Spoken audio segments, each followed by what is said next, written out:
Hey everyone, here's what's coming up tonight on News Center Now. The latest alleged comments from the president. Mainers in Haiti are reacting. Also, what's it like to be on a Coast Guard ship that's an icebreaker? Tennyson Coleman finds out. And I'm spending a day in the life of a Zamboni driver. I want to ride a Zamboni. I love that song. All right, this is News Center Now.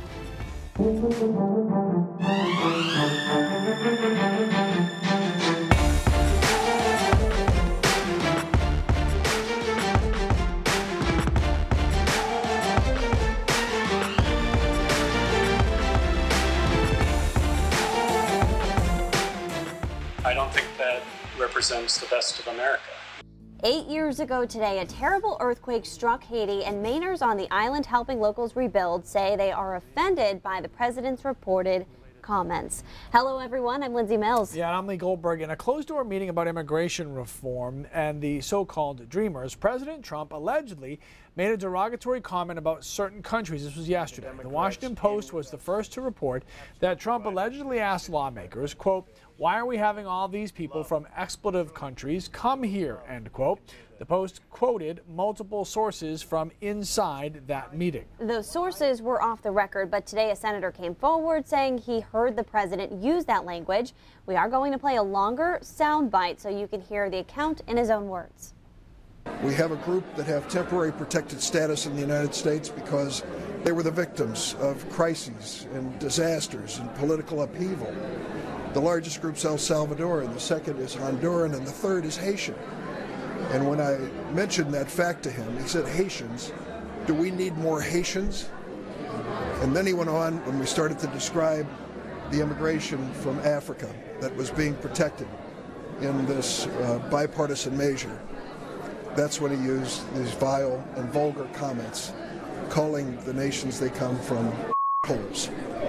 The exact word used by the president, not just once, but repeatedly. Now, when asked about the comments yesterday, the White House would not confirm or deny, but President Trump took to Twitter to kind of clarify, or at least try to. He said, quote, "The language used by me at the DACA meeting was tough, but this was not the language used." Just over an hour later, he tweeted again, "Never said anything derogatory about Haitians other than Haiti is obviously a very poor and troubled country." But that's what the tweet reads. He says this story is made up by Democrats, and he has a wonderful relationship with the Haitians. Now, Portland does have a sister city in Haiti, and there are Mainers there right now helping people rebuild the medical infrastructure. Yeah, Chris Costa joins us now. And Chris, you had a chance to speak to some of these Mainers today. Yeah, Lee and Lindsay, it's still unclear right now exactly which comments the president made and what relation they had to which countries. It's kind of a lot of words floating around right now, but still the social media universe is exploding right now with reaction, including former Vice President Joe Biden. He said it's not how a president should speak, it's not how a president should behave. Most of all, it's not what a president should believe. We're better than this. And Mainers who have been working in Haiti for 17 years agree. I couldn't believe the statements in terms of being ignorant of the people of Haiti. Dr. Nathan Nickerson is a Mainer working in Haiti with a group called Conbit Santé. The group helped form the second largest teaching hospital on the island, and volunteers from Maine work with Haitians daily. So our experience is quite different than what he described. It's about a system working. Nickerson and his colleagues work directly with 4 health facilities there and say the president's comments are out of touch. It's a dangerous thing to conflate people with their government. I don't want to be judged by our own government. Children. Nickerson agrees that Haiti faces issues of poverty and natural disaster, which is part of his team's mission to fix. Those are people who would be great assets to any country. Maine's congressional delegation lashing the president. These comments are not helpful at all. He should not be denigrating the citizens of other countries. The president announced last fall that he will not renew temporary protected status for Haitians living in America. But Nickerson says those working in the U.S. are providing for their families back home, where nearly half live in poverty. So having somebody who is able to help support that is an important thing for many families here. I think we need to come together and decide what kind of nation we're going to be, and I think these are watershed moments potentially. Now, this is essentially a giant case of he said right now, but regardless, the bottom line is people are offended by these comments, and it sounds like the White House has some damage control to do. I feel like we haven't heard the end of this one. No. I feel like it's going to keep going. All right, thank you very much, sir. Okay, with all the ridiculous cold we've had lately, it's hard to believe that there's any wet stuff falling from the sky, but that has been the case. Exactly. We're going to check in with Keith Carson live now. Keith, what's going on? Hey guys, you know, it's amazing what a week difference makes, right? It was well below zero last Friday when I was outside in Kennebunkport.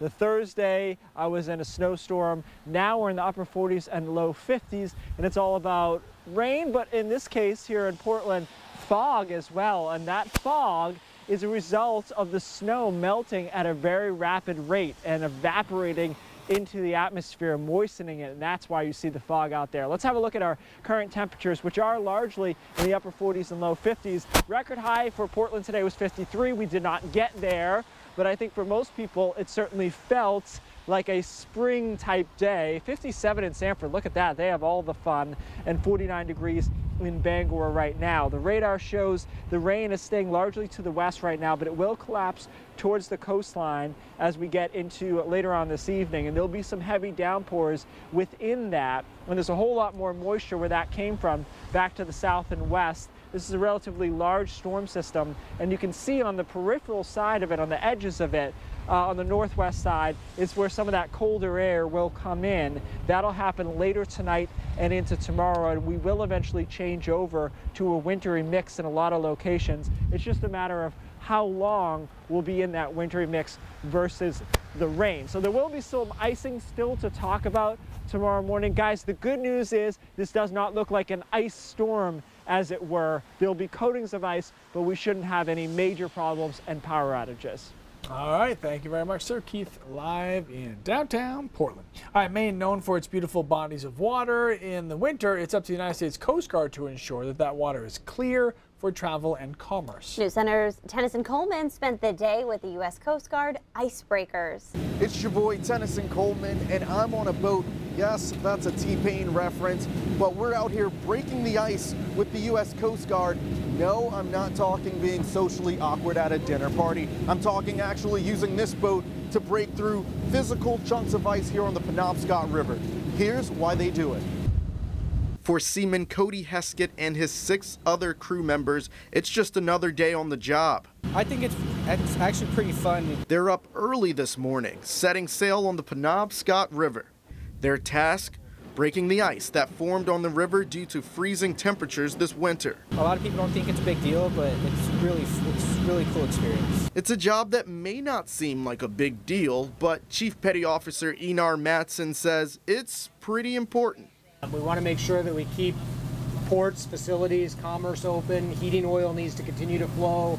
Ferry traffic needs to continue. All things we may take for granted on a daily basis. What we're doing here on the Penobscot River today is we're working on clearing out the ice that's downriver from Bangor. These icebreaker boats have a special rudder that can cut through several inches of ice. We're breaking through this ice like it's nothing.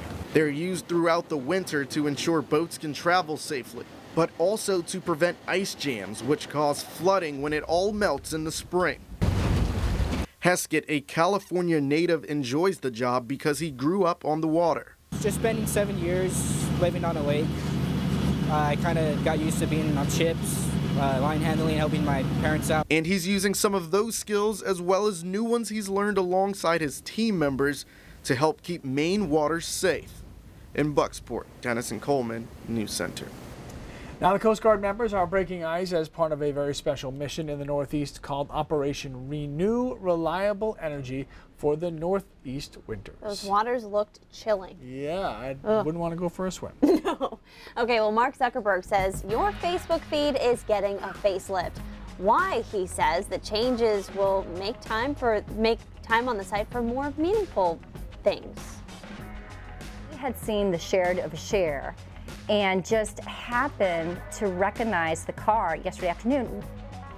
And social media was really meaningful for this woman who used Facebook to recover her stolen car. Yeah, that and more coming up. All right, so So they say police officers have to be ready for anything, but I'm pretty sure this wasn't in the manual.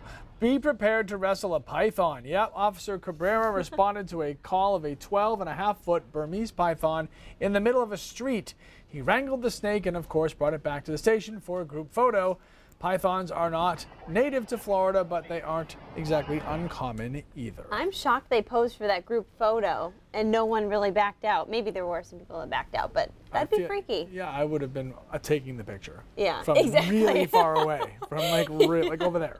Dibs taking the picture. All right, Facebook says it's making a big change to your Facebook news feed. They're promising less ads and more posts from your family and friends. Mark Zuckerberg says the changes will make your time on the site more meaningful, but they also acknowledge that this means you might spend less time on the site. The change comes as critics say social media can make people feel depressed and isolated. Well said. I couldn't get those words out just so well before the commercial break. You did just fine. All the words were there, just maybe not in the right order. It's okay. Oh, Yoda, I am sometimes. Okay, we hear a lot about how social media can really mess with our heads, but it can also connect people from all over. Yeah, and it really came in handy for one woman who used Facebook sleuths to help find her stolen car. I literally went outside at 6 in the morning just to start my car and come back in. She says it only took 3 minutes before she heard something outside and noticed her car lights flicker on and off. And all of a sudden my car, I just looked and I thought, my car, where's my car? And I looked down the driveway, up the driveway. She immediately called police, then she resorted to social media, posting her misfortunes on Facebook, the time, place, car make, model, and plate number.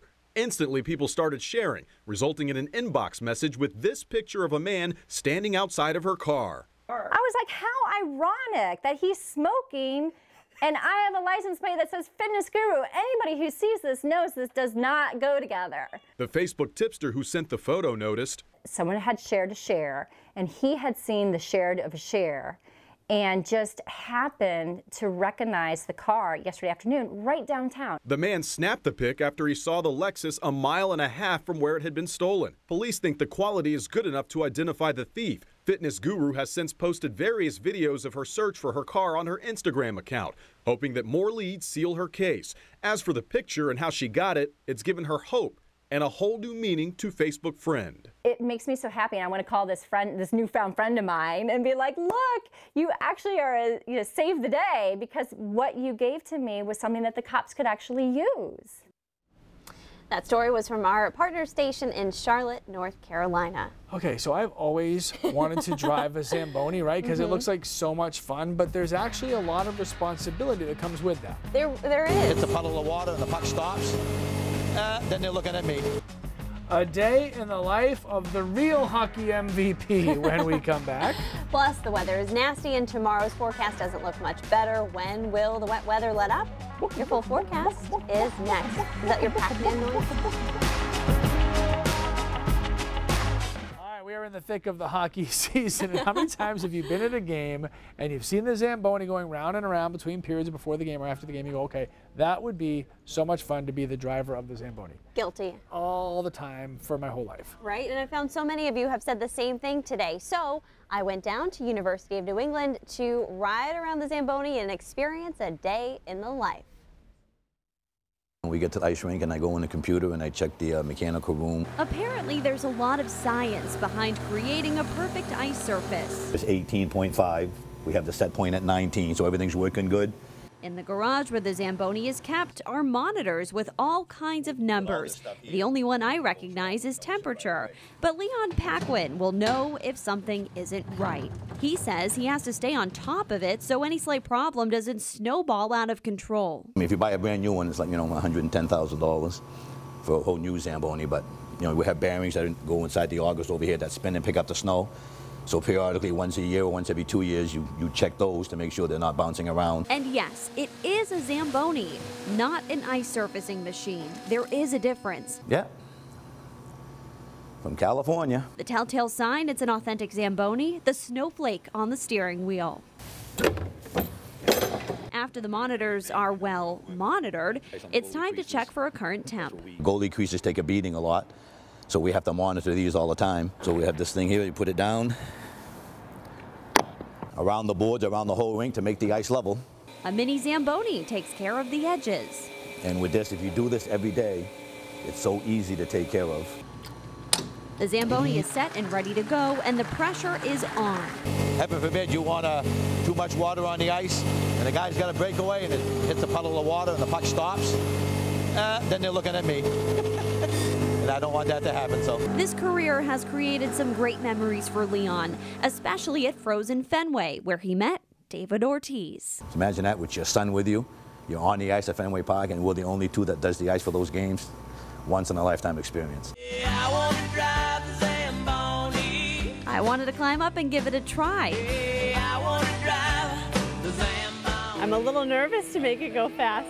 A fresh layer of ice just in time for tonight's game. First time driving a Zamboni. A little nerve-wracking, but I think I did okay. The ice is ready to go for... The good old hockey game is the best game you can name, and the best game you can name is the...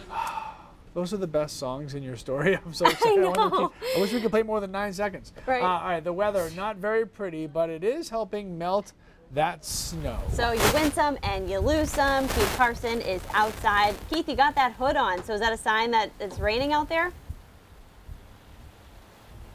It is. I don't want to mess my hair up.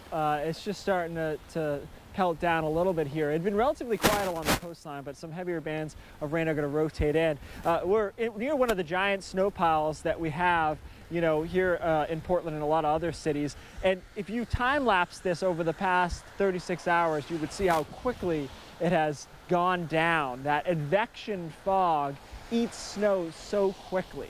Let's have a look at the radar, and you'll see some of the heaviest bands are still inland a bit, but they're going to continue to move towards the coastline as the night goes on. And we'll see some heavy downpours. You know, there is a tropical connection with this air mass. I know that sounds weird in January, but there it is, and that's where all the moisture is coming from. That's where the warmer temperatures are coming from as well. But it is Maine and it is January, and the back end of this storm system will be cold in nature, and you'll see that colder air collapsing in as we head into tomorrow. And for some of us, it'll be early tomorrow morning. For others, it'll be mid-morning before we see a changeover to some freezing rain, sleet, and eventually just ending as a little bit of snow. Of course, we had our eyes on that over the past week or so. Temperatures are mild. They're in the upper 40s and low 50s, 57 in Sanford, 49 in Bangor. I will tell you, though, when it starts raining, it doesn't feel all that mild anymore. That rain obviously cooling you down a bit, 41 in Berlin right now. So as that rain snow line collapses, things get a little bit tricky tomorrow morning as far as road conditions go. I think one saving grace when you look at this is there's a lot of rain right before we change over to freezing rain. And I think that will have a positive net impact on the road surfaces. So even though there will be freezing rain through mid-morning and through midday, I think the roads might have a harder time icing up because it's been raining and mild before that. What you do have to watch, though, is Saturday night into Sunday morning with a crash hard freeze. Temperatures going below zero in the mountains and single digits elsewhere. Everything that has melted will refreeze hard on Saturday night into Sunday morning. Ice accretion numbers here are lower. Again, earlier in the week we looked at this and it could have been a bigger ice storm. Luckily the models kept backing off, and now we're looking at most ice accretion amounts under a quarter of an inch, maybe up to a third in isolated spots, but that should be well below the threshold of a major event as far as power outages, as far as travel goes. So that is the good news. It has trended a little bit less significant. Another thing we have to watch that's trending is Wednesday night into Thursday. I know, one thing at a time, but there is a signal for the possibility of a storm system that moves in during that time period. It is a good setup for it. The question is whether or not we'll connect with it and who will see the most action from it. In between, we go back into the freezer a little bit. Not as bad as it was the past couple of weeks, but certainly cold on Monday and a little bit into Tuesday. And again, then we'll watch what happens as we head into Wednesday night and into Thursday. I know a lot of skiers are going to be excited at the possibility, at least, of another storm as we head into Wednesday night, Thursday. Lee, not so much excited, but you know what? There's something for everyone. 50s today, maybe some snow midweek. All right, sir, that's why you're here. A virtual potpourri of choices. Thank you, sir. Yesterday, the new website, News Center Maine, was born. WCSH6, WOBZ2.com, our no more, although they will redirect you to the new site. That's right. We got a lot of questions about the change last night, and some of the same questions kept coming up. So we are going to address a few of them now. This one came from CB during yesterday's live stream asking, when will the News Center Maine app be available for download? Well, the app was available yesterday, but there was a search engine glitch, so you had to search WCSH6 to find the News Center Maine app. That has now been fixed, so search News Center Maine to download. All right, we saw this one a lot. Allison says she can't find the latest weather video on the new website, and she lives for those. Well, we're going to walk you through it right now. On the home page, open up the drop-down menu, select weather and traffic, and then choose current weather. Finally, just click where it says local weather forecast, and there you go. Very good. And here's another weather question. How do I change the 7-day to show Bangor instead of Portland? Good question. Actually, on the website, you can put it in your zip code for a more tailored forecast. So again, menu, weather, and traffic, 10-day, then scroll down to where it says Portland and type in your zip code. You can select the hourly forecast option as well. All right, if you see something on the website that isn't quite right, like high school sports scores out of Georgia, because that happened yesterday, let us know. We will fix it. We promise. We'll get right on it. All right, more local news coming up on News Center Maine.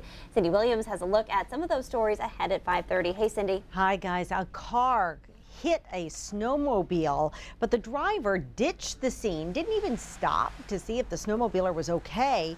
What the family of that snowmobiler is doing now to track down the hit-and-run driver. And Mainers voted to expand Medicaid, but President Trump is issuing some new restrictions. So where does that leave us? Vivian Lee will dive into that. It's all coming up on News Center Maine at 5:30. Back to you. All right, Cindy, thanks so much. Did you hear about this by now? Oh, I definitely have. A Mainer is cashing in on the Mega Millions. What we know about the jackpot winner next.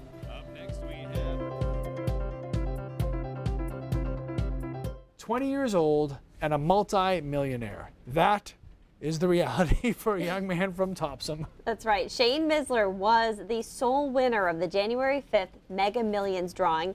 The jackpot was worth $451 million, but Misler chose a one-time lump sum, that's what I would do too, of about $281 million. So he posted a single status on the day of the drawing, oh, period, my, period, God. Lots of his friends from Maine posted to their status, sending congratulations, saying they know him and he's going to do great things with the money. 20 years old, all that money. Congratulations. I'll probably never know what a gift to celebrate a lottery winning looks like. Well, a gift for you is News Center at 5:30 because it starts right now.